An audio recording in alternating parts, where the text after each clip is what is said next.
अब हम इंटरनेट की दुनिया से जुड़ी एक बहुत बड़ी खबर का डीएनए टेस्ट करेंगे। इस खबर में बहुत सारी शिक्षाएं छिपी हुई हैं, इसलिए आपको अपने पूरे परिवार और खासतौर पर युवाओं के साथ ये विश्लेषण आज देखना चाहिए।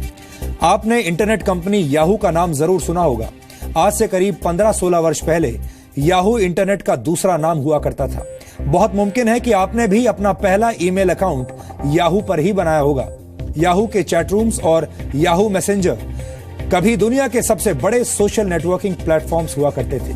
ज्यादातर लोगों के कंप्यूटर्स पर याहू का ही होम पेज हुआ करता था, यानी तब इंटरनेट में जाने के लिए आप याहू वाली खिड़की का इस्तेमाल करते थे। लेकिन अब ऐसा नहीं है। अब याहू ज्यादातर लोगों की यादों का हिस्सा बनकर रह गया है। याहू एक कंपनी के तौर पर खुद को वक्त के साथ बदल नहीं पाई और अब ये कंपनी बहुत ही सस्ते दामों पर बिक रही है। याहू के फेल होने की असली वजह क्या है, इसके बारे में हम आपको बताएंगे, क्योंकि याहू की कहानी जानने के बाद आप अपने जीवन और अपने करियर के बारे में नई दृष्टि से सोच पाएंगे। दूसरों की गलतियों से सबक लेकर आप अपने जीवन में फेल होने से बच सकते हैं। अंग्रेजी की एक बहुत मशहूर कहावत है, jack of all trades master of none, यानी एक ऐसा व्यक्ति जिससे काम तो बहुत सारे आते हैं लेकिन वो किसी भी काम का विशेषज्ञ नहीं होता। याहू पर भी ये कहावत बिल्कुल फिट बैठती है। 1994 में याहू की स्थापना की गई थी और फिर कुछ ही वर्षों में ये इंटरनेट की दुनिया की सबसे कामयाब कंपनियों में से एक बन गई। लेकिन आज के हालात ये हैं कि याहू को बेचने की डील पक्की हो चुकी है। याहू को अमेरिका की बड़ी टेलीकॉम कंपनी वेरिजॉन करीब 32,000 करोड़ रुपए में खरीदेगी।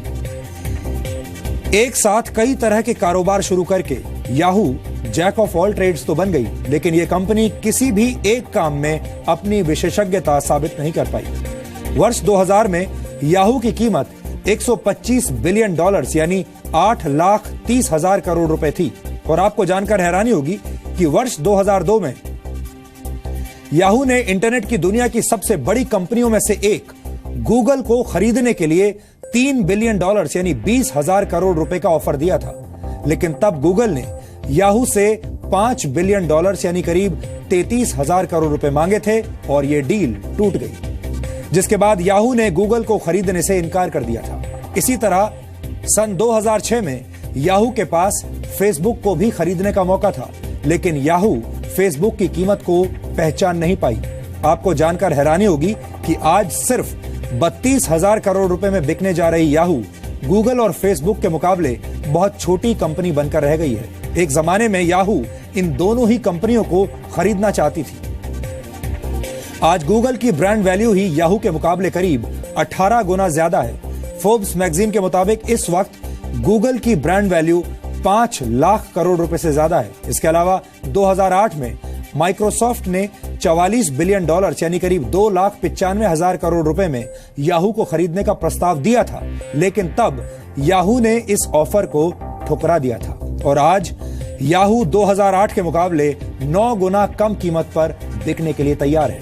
याहू के इस पतन की सबसे बड़ी वजह है वक्त के साथ खुद को ना बदल पाना।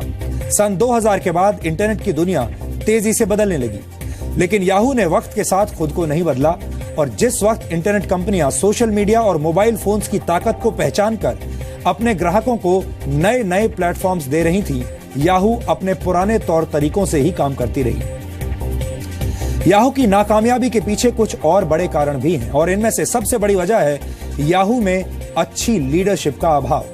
याहू की स्थापना 1994 में डेविड फेलो और जेरी यांग ने की थी, लेकिन पिछले 21 वर्षों में याहू में 7 सीईओज बदले जा चुके हैं। याहू की मौजूदा सीईओ मैरिसा मेयर को याहू के पतन के लिए मुख्य तौर पर जिम्मेदार माना जा रहा है। मैरिसा मेयर ने वर्ष 2012 में याहू को ज्वाइन किया था। मैरिसा के कार्यकाल में याहू को 2015 में 30,000 करोड़ रुपए से ज्यादा का नुकसान हुआ था, लेकिन आपको जानकर आज बहुत हैरानी होगी कि इस कंपनी के खराब प्रदर्शन की सजा मैरिसा को नहीं मिल रही। आजकल प्राइवेट सेक्टर में सीईओज की सैलरी कंपनी के परफॉर्मेंस से लिंक्ड होती है, यानी कंपनी जैसा परफॉर्म करेगी सीईओज की सैलरी वैसी ही होगी। लेकिन मैरिसा मेयर की सैलरी का सिर्फ 3% हिस्सा ही कंपनी के परफॉर्मेंस से लिंक्ड था।